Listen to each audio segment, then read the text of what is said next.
You are listening to the 4-Phase Cycle Podcast with your hosts, Megan and Alex of Zesty Ginger. If you're looking to naturally balance hormones and learn how to work with your body instead of against it, you have come to the right place. As a duo of an integrative MD and a functional diagnostic nutrition practitioner, we use the 4 phases of the feminine cycle in combination with functional lab work to transform the lives of the women we work with. Just a quick reminder though, this information is not intended to diagnose, manage, or treat disease. Always consult with your own doctor before making changes. Ready to take control of your health? Let's get started. Hi there. Thank you so much for joining me. I am Alex, and today in our podcast we're going to be talking about meditation. So hopefully you're following along in order for these pod classes, and we are on some of the more unconventional aspects of this, and that is a great place to be. Hopefully you're doing the journaling activities from last podcast, and today we're going to talk about meditation. Meditation, in my mind, is very similar experience to journaling in terms of what you get out of it when it comes to uncovering subconscious beliefs that you want to empower change in. However, meditation also has a lot of extra benefits. And so let's talk about physiologically, right? Because that's kind of my deal. So when we talk about meditation, we look at it as an actual intervention. It's almost like taking a medicine. So let me explain what I mean by that. A lot of times people will kind of brush this stuff off because they say, well, yes, my thoughts matter, but it's so much more important for me to figure out what supplements I need to take and what I need to eat. The reason this is so important is because your body needs this down-regulating signal and input in order to get to the place where you are hoping to impact with supplements and food, okay? If your central nervous system is always amped up, you will never successfully get to a good place with sleep or digestion or going to the bathroom. It is a problem with what you put into your central nervous system and what you get out. By central nervous system, I mean your brain and your spinal cord, and then everything is the peripheral nervous system, is all of the nerves and stuff that are in your arms and legs and hands and feet and stuff. So for that reason, it's crucial. It's really important that we incorporate practices that allow ourselves to down-regulate and slow down into the mix so that the things that we do externally can actually help us along the way. And so here's how this works. So your central nervous system is always reading your body cues and your interactions with the environment. So things that touch your skin, things that meet your eye, go on to be interpreted by the central nervous system, and then ultimately go up to that portion of your brain where you create the story around it. Okay, that's the equivalent of cool air hitting your skin. You have the experience of being cold. Your central nervous system picks up on these changes, like your blood vessels get smaller and your hands and feet. That's why your hands and feet get cold, so that you keep heat close to your torso, which is where all your most important organs are in your brain. So then that signal and all of those changes happening get sampled by the brain, interpreted, and then you do something about it, like put on a sweater. But that last step where you draw a conclusion and take action is a combination of what you know about in the past. So you've been cold before and you know that a sweatshirt helped, and then the things that are happening right now. So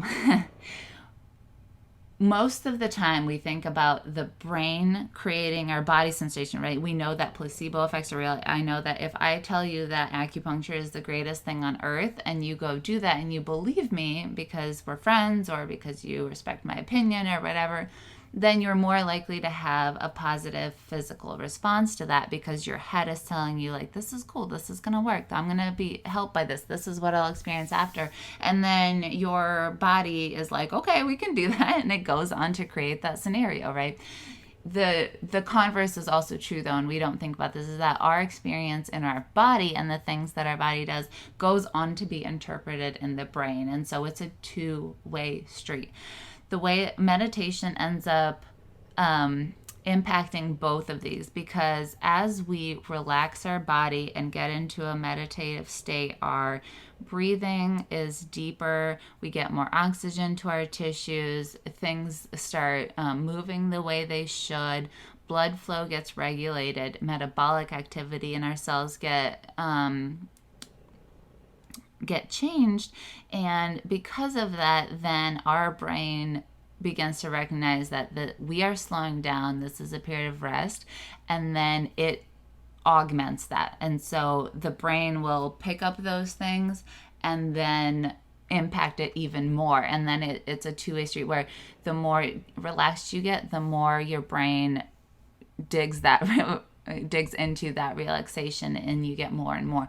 That's also, you can do the opposite and wind yourself up into a tizzy. If you've ever been like driving and you got road rage and got more and more angry no matter what was happening, that is basically that, where you breathe more shallowly, your heart rate goes up, and then your brain is like, oh, that guy's a jerk, that's why we're mad, and then you get more and more mad and have more and more physical, quote unquote, symptoms or experiences of that.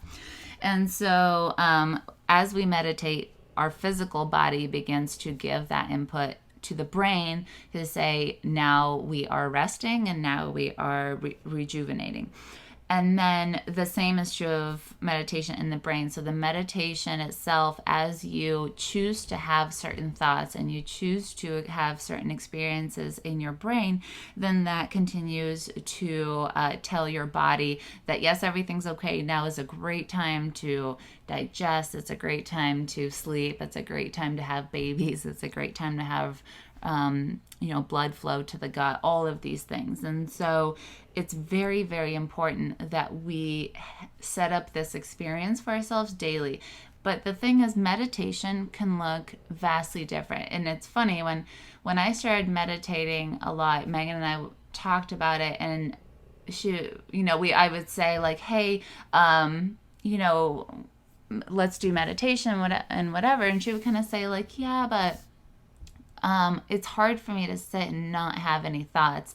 And we kind of had this moment. I was actually at her house, and we were like, when I went to meditate and I wanted her to do it with me, where I like turned on a guided meditation and I laid down on the ground and I covered myself with a blanket, and Megan was like, what, you can do this? Like, I thought you had to sit cross-legged and not listen to anything and be completely silent and count your breaths, right? So in her mind, unless she could meet this very narrow scope of meditation, she felt like she wasn't doing it right. And I think that translates. I think that's where I went wrong with meditation years ago. When I was exposed to that, I'd be like, you know what? I get more anxious because what I would do is just sit there in silence, try not to think about thinking, or try not to think about anything, and then get frustrated when I wasn't good at that. And so for me, I feel like it has become really obvious that the way that you meditate has to be linked to how you experience yourself and how you do best. So I'm going to give you some examples, and then you can go on to sort of play with those experiences for yourself. But I like, for many people, or for many starting out people, doing guided meditations. There's this app called Omvana. It's OMVANA. That's really great. And then a lot of times I just use YouTube, because I can go in and type guided meditation for healing, or guided meditation for chronic pain, or guided meditation for hormonal imbalance, and you will literally get like thousands of options of people exactly on that topic, or guided meditation for releasing resentment from your partner or of your partner, or releasing resentment from your job. Like, you could literally find anything, any problem that you're having, you could find something that's applicable to that and then do that meditation. It's also really easy to customize the times. And then since someone is guiding you through it, you have a clear on and a clear off. So I really never recommend new starting out people for meditation just sit without an end time. It's good to set yourself parameters that you know, okay, my alarm is going to go off and then I will be done with this. And so setting yourself parameters. And then especially on YouTube, there's everything from 5-minute meditations to 2-hour meditations. And you can customize exactly what your day needs and what topic you want to talk about. And I actually do more than just meditations. I also do, I listen to people channeling. So sometimes it's actually kind of interesting. If you haven't done it, I'm totally new to this, but there's people that will channel guidance from, how they perceive in the world that we can't see visibly with our eye. And you'll hear there's, I can't remember her name, but there's a woman I really like. And like when she channels, her voice changes, and she has great things that she says that really speak to me. You don't have to do this, but again, it's keeping an open mind about what that can look for you. And sometimes when she channels on a topic that is important to me, then I really get a lot out of it, because it points to my own fallacies of thinking when they say things that I believe to be more true. So, the world is love. The world is... we're all here to experience love is a very empowering thing to hear someone talk about when you're struggling with feeling love or feeling like you're alone. And so that's just one example. You can do that for anything. I also do hypnosis. And so that one I remember, Michael Seeley is one, and I really like his stuff. He has different length hypnosis sessions, and he is just wonderful at doing that hypnotic work, and has lots of different subjects. And so I do a lot of those. I generally try to meditate once in the morning and once in the evening, and that looks very different from day to day. And then usually, because I pick a guided meditation on a subject, a lot of times I will ask myself a question. For example, one area of my life that I kind of keep noticing that is coming to me is that I seem to attract people in my life that are highly anxious. And I've thought about that from a couple different ways. Like, what belief do I have about being anxious, or what that brings to me? And I had to sort of look at that. And so I will ask myself a question like that. Why am I bringing this into my reality? And as I do a meditation on anxiety or relaxation, a lot of times I sort of ask that question to my subconscious, and then I go into the meditation. And then a lot of times something really cool happens, is that without your mental chatter constantly going, your subconscious brain and the deeper parts of you that understand your larger goals, your interactions with the world, all that deep stuff that we can't possibly keep inside our conscious mind all the time. Otherwise, we would never have time to think about anything else. It will come up with something that you're like, oh my gosh, I've never thought of it that way. And it'll be really meaningful to you. And it will shoot off a whole series of action steps that you can take, things to journal on, things to talk to your psychiatrist about, whatever it is, or your therapist.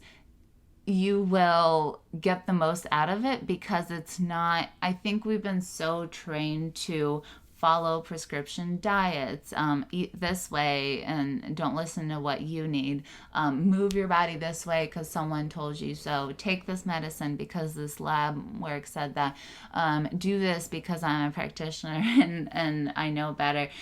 There's all of these, we've been taught to prioritize external teachers and external lessons.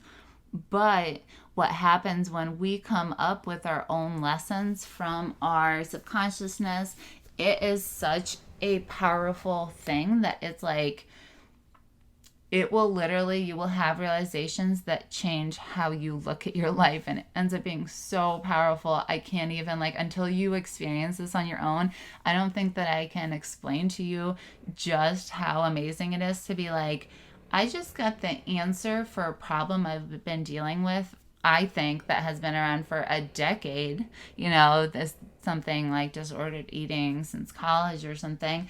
And all of a sudden you have this realization that's so powerful that like this paradigm shift happens for you. And all of a sudden a whole new world of success in that area opens up to you, because you're no longer like trying to stuff down that subconscious belief and cover it up with everything else. You are transforming it. And that means it's not going to sit there in the background running as like an open app, basically, that you're not using, but sabotaging your efforts from every angle, because you don't actually know what that belief is. And so it's constantly just coming out in weird areas that you're like, why did I even do that? Like, why did I inhale that bag of Swedish fish? I always use that example because Swedish fish are like my crack, But yeah, that is by far, I think, asking yourself subconscious questions. And it doesn't always come during that particular meditation question. Just because you don't have an answer by the time you finish doesn't mean that something isn't happening. I can't even count the number of times that I've finished and then got in the shower, was doing something later that day, and all of a sudden I had an idea pop into my mind that was related to what I had been meditating about, and then the answer just comes. A lot of times it comes when you stop obsessing over it. So if the whole time you're obsessing over this, toxic relationship you have at work, a lot of times that mental chatter will override your ability to hear your internal guidance. And so it's a lot of times when we are doing something repetitive like washing dishes or sweeping the floor or feeding the dog, that your conscious mind is distracted enough to be quiet and you can hear that internal guidance coming through. The other thing I will say about that is that your ability to hear your inner guidance is a muscle that we have been taught to ignore, and it takes a little while to start using it. It's kind of like if you haven't worked out, you're not going to go run a marathon the next day. So don't expect that from yourself, and it doesn't mean that there's something wrong with you or that you're not good enough at meditating to get help from this. It's more just as you uncover that built-in ability that you already have but haven't used, you will strengthen that muscle and you will get more and more out of it as you go. And I always pair meditation and journaling, and that's why we synced it up with our cycle for the journaling questions. And also in our free guide, the free cycle guide that we have, if you go to zestyginger.com/cycle, we have meditations for each phase of the cycle and journaling prompts for each phase, because a lot of times they will go, the way that we wrote them, they go hand in hand. But even if you are making your own customized ones, they also go hand in hand. So pick themes, pick cycles, just like you did with the journaling in the previous podcast. You're going to pick a time to focus on something, and then when that time is finished, you are going to say like, okay, it's time to move on. Or, okay, I got this portion of this, I'm going to choose to do another cycle in this more specific updated area of my life. And so you don't ever want to stay stuck in the details, but if you need more time to work through something that's really significant, you take more time. For example, I've been doing my pain stuff for the last year.